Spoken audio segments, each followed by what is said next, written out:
Well, hello folks, welcome back to the channel. This is Henry. We are in Squamish at Mirren Park. This is Browning Lake. And yeah, we thought we'd come up on a beautiful sunny day and see what we got here. It was a bit of an eventful day to get here. I ran out of gas on the highway on this hill. I guess this is an old truck, and I think somebody tried to siphon gas out of my tank last year, about a year ago, when the Ukraine war first happened, and the gas prices went skyrocketing. And I'm pretty sure somebody tried to siphon gas, or somebody siphoned gas out of my truck, because I came out in the morning and the gas tank was lower, and then what happened was my fuel pickup in the gas tank must have been bumped, because it's not in the same place anymore. So when I think I have like a quarter tank, I don't actually have a quarter tank. So because the fuel pickup won't reach the bottom of the tank. So I was coming up this hill, and all the fuel kind of slid to the back of the tank, and the pickup must be in the front. And yeah, I ran out of gas on the hill because I was okay on the flat. Anyway, luckily Otto and Karen with me, they just whizzed over to the closest gas station, got me some gas, and luckily, and I didn't even think to film it because I was kind of stressed out, luckily the highway maintenance crew pulled up right behind me with their giant, like those emergency lights with the arrow that tells people to move over for me. So yeah, that was good, and they were out there while I was putting gas in the tank as well too, so so I wasn't super stressed out with the highway crew there. So thank you so much for the Capilano highway crew. I appreciate you guys. All right, so I'm gonna jump in the water, beautiful lake here, and see what we can find. Somebody lost a paddle here in that right there. I'm gonna see if I can find it, but otherwise it's pretty much just a beer can lake, so we'll see what happens. All right, see you guys after the dive. What we got? Well, what a stroke of luck. I had problems trying to get a hold of the park operator. Normally this is where we park, but a couple of days ago I sort of decided last minute to come up here, and I couldn't get a hold of anybody to unlock the gate for us. And as luck would have it, we showed up just as I'm getting dressed. I haven't got my dry suit on yet, just in my dive underwear. The guy pulled up and he just let us in. So this is awesome. So we don't have to walk with our dive gear so far, and as well as pulling the garbage out, kind of a pain in the ass. Even though it's not very far, you still have to kind of carry all that stuff. So anyway, I'm pretty stoked. So Browning Lake is definitely a scooter lake for me. The trash is so spread out because people float on it. Either people who are enjoying just a picnic and a day swim, and they will float all over the lake and drink and then drop beer cans and so on, or they're fishing guys and they accidentally drop things as well too. So the trash is really, really spread out.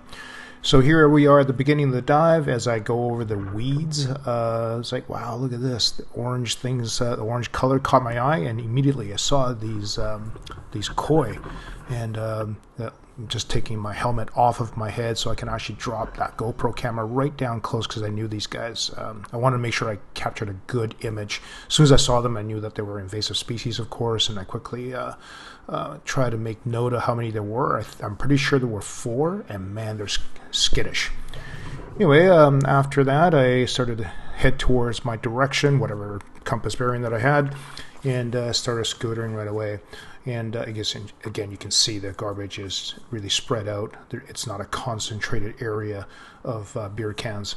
So right away I found a paddle. Not my favorite find. Probably my second least favorite. My least favorite being umbrellas, because they're hard to manage in the water.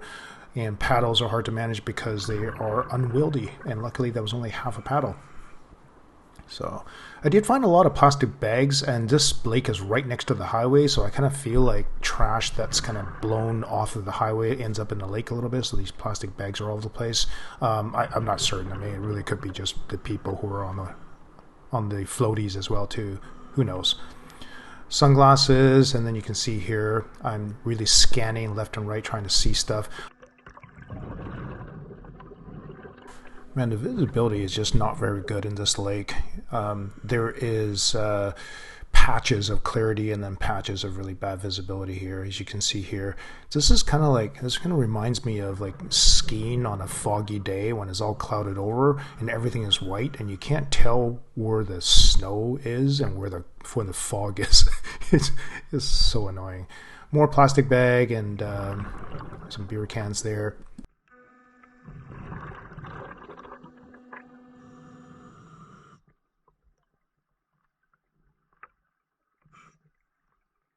So the visibility is bad enough now that I can't scooter anymore. I'm just kind of pushing the scooter ahead of me. I try turning on my light. You can see here I can only see like a couple of feet to the left and right of my scooter. So I'm just pushing the scooter ahead of me.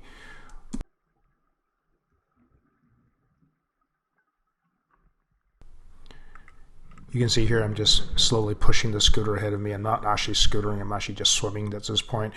I'm using my light to look for things I can really only see about 2 feet to the left of my scooter and 2 feet to the right. Very inefficient way of doing it, but there's nothing to do about it. What's really interesting though is that the visibility or this coloring really just comes and goes. So you can see here I'm kind of in this sort of light brownish hue, 30 feet, 12 minutes into my dive. And then I'm just going to let the video run. And all of a sudden the water will change color. And now I'm like instantly into this green hue, and I don't understand why the color change. And now we're back into the brown again, and I haven't I haven't stopped the video. I just let it run, trying to show you guys what happens here. This is fascinating. If there's any kind of marine ecologist or people out there who can explain why this color change in the water from pocket to pocket so quickly, feel free to comment below and let me know what's happening in the water column here. Again, you can just see I'm not being very efficient here. I'm looking for things very slowly, but it's just very difficult for me to find anything. It would really have to be something super obvious for me to see the trash at this point.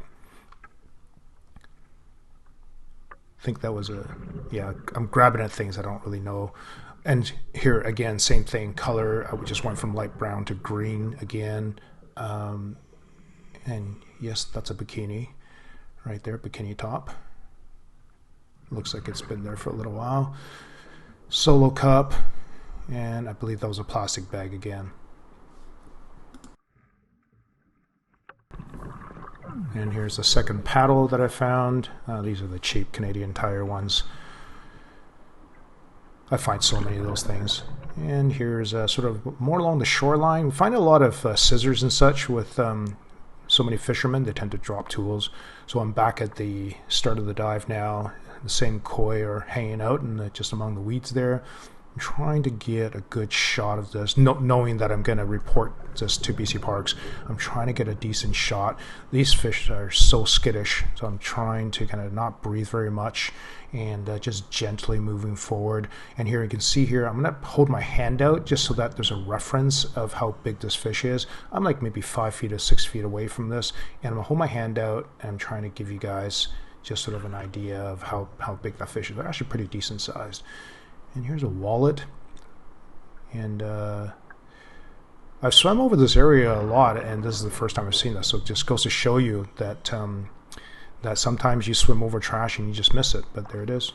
And there's the end of the dive. There's Otto waiting for us. Yeah, it was a good dive. It was cold. So, man, that was a bit of a chilly dive. There's always that pocket of really bad visibility right in the middle, not really sure why. Probably has something to do with the organic mung that's in there. It's probably decomposing. That's probably what it is. Anyway, found a wallet. That was really cool. But man, 4 Asian carp. That's an invasive species. Somebody purposely released it in here. That's like from an aquarium, private aquarium. Somebody got tired of having the fish around and then decided to release it. That's not a good thing. Gonna have to report that to BC Parks. They probably want to deal with that because those carp will eat everything in here. Well, let's have a look here to see what we got.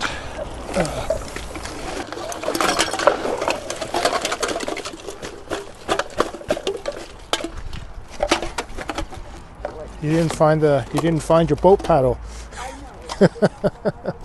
16 pounds of garbage. There's the wallet. Is there money in it? Oh, there used to be money in it. That's a $5 bill. Oh yeah, what's left of it. Yeah. This is old. 1980s haircut right there.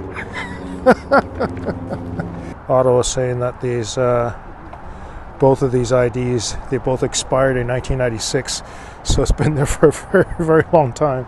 All right, this is what we got. We've got, looks like quite a few solo cups this time. Got some dog toys, lots of plastic bags this time. A pair of scissors, probably from a fisherman.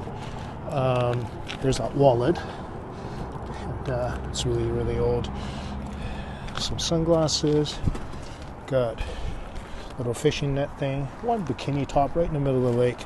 Some young lady was having fun, and there's a bikini bottom. Not sure if they were matching from the same lady. Got some old bottles here. Oh, look at this one here. This looks old, eh? A&W root beer. Wonder how old that is. Got some beer cans, fishing lure, a couple of paddles. And there we go, 16 pounds of garbage. And Otto and Karen with me over here. And man, it's always fun to get out here. I know it's so unfortunate I don't live near lakes. I'm always like 45 minutes, an hour drive away. Come here, do a little dive. But yeah, there we go. Fun times. I'm gonna see if we can find the owner of the wallet just for shits and giggles. All right, thank you so much to my Patreon supporters. We'll see you guys in the next one.